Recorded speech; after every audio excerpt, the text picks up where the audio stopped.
이 얘기 한번 해보겠습니다. 뭐 대구시에서 뭐 확진자 수가 이제 1단위로 떨어진 거는 정말 다행스러운 일인데 그렇죠. 그동안 많은 의료진들 또 소방관들도 대구로 많이 달려가지 맞습니다. 않았습니까? 근데 대구시에서 의료진들 수당을 자꾸 안 주려고 그래서 문제가 되고 있다고. 그 그러니까 뭐 대구시에 또 해명이 있긴 있어요. 뭐냐면 지금 지금 철저하게 수당 지급에 대한 기준이나 지급 방식이 다 마련되지 않고 인원의 이제 근무일수 파악 같은 게, 그러니까 행정적인 게 그동안 사람 생명 살리느라고 이제 너무 이 고투를 벌이다 보니 행정적인 게 좀 미뤄졌다. 처리하겠다는 입장이긴 한데, 근데 이게 좀 저는 많이 섭섭할 것 같은 게 한 달 이상 일을 하셨어요. 생업을 내버려 두고 거기 생업을 봉사하러 내버려 가신 거 두고 아닙니까? 병원 종사자들이 자원봉사를 가셨을 때 대구에 이분들이 대다수 무급휴직 상태입니다. 그러니까 지금 이 한 달이면요, 이제 가족 생계가 문제가 생기는 거죠. 뭐 일주일, 열흘도 아니고. 이분들이 가보니까 상황이 너무나 치열하고 심각해서 하루에 10시간씩 근무를 하면서 한 달 이상을 버틴 분들이 대다수예요. 지금 2,100명쯤 되는 의료진인데 이 중에 200분 정도는 지급이 됐다고 하고 그다음에 1,300여 분 정도는 관공 쪽입니다. 우리가 아는 공보위라든가 또는 이제 간호사관학교 졸업하자마자 달려간 분들 계시지 않습니까? 군의관이라든가.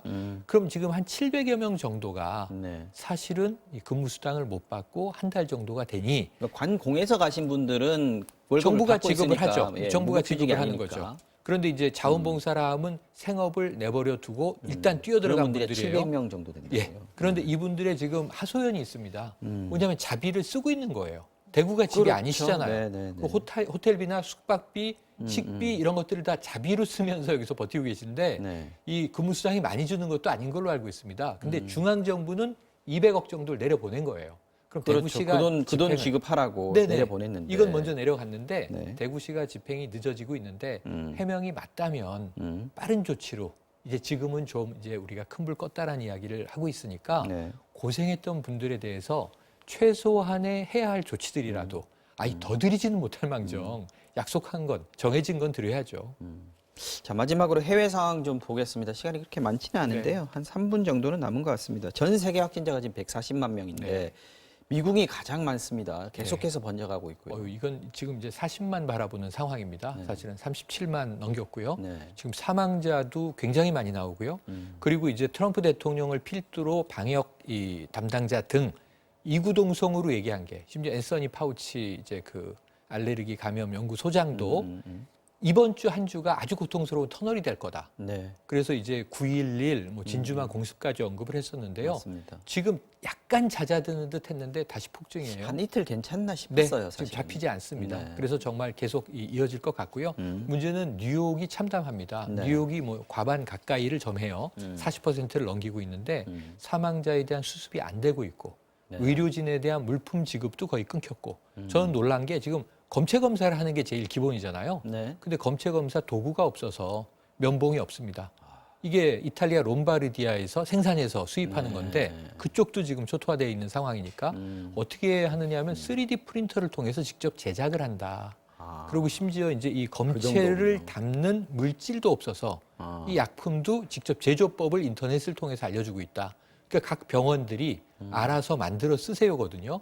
이건 제가 보기에는 이게 전시 상황이라고 이야기를 하지만 수식어로서의 문제가 아니라 정말 제가 보기엔 어디 이제 재난 영화 속에서나 나오는 장면이 뉴욕을 중심으로 펼쳐지고 있는데 이 조기에 수습되지 않으면 이 의료 체계의 대응이 붕괴되면 얼마나 힘들어지는지를 이제 이탈리아, 스페인에서 보고 있지 않습니까?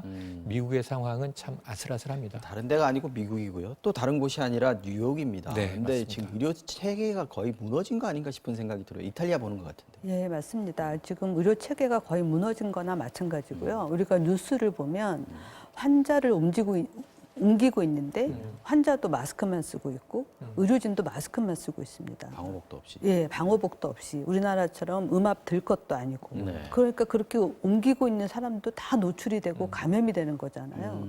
의료진들이 감염돼서 의료진이 또 환자한테 감염을 시키는 그런 지금 악순환이 벌어지고 있습니다. 마스크 공급이 안 돼서 소금물에다가 헹궈서 3일, 4일 기본적으로 쓰고요. 지금 쓰고 계신 저 고글도 스키 고글이라고 해요. 지금 방호복 없어서 쓰레기 봉투 뒤집어 쓰고 일하고 있습니다. 굉장히 열악한. 예, 우리가 아는 미국 뉴욕의 의료 상황이 맞나 상당히 눈을 의심하게 됐는데요. 참담합니다. 지금 뭐 마스크 안 써도 된다고 했다가 지금은 그 우리 특파원 얘기를 들어보니까 네. 어떻게 하면 수동으로 마스크를 집에서 만들 수 맞습니다. 있는지 이 부분에 대해서 안내 문자들이 가고 있다고 얘기가 나왔었습니다. 자, 오늘 여기까지 듣겠습니다. 지금까지 김호란 국립암센터대학원 예방의학과 교수 그리고 최영일 시사평론가 두 분이었습니다.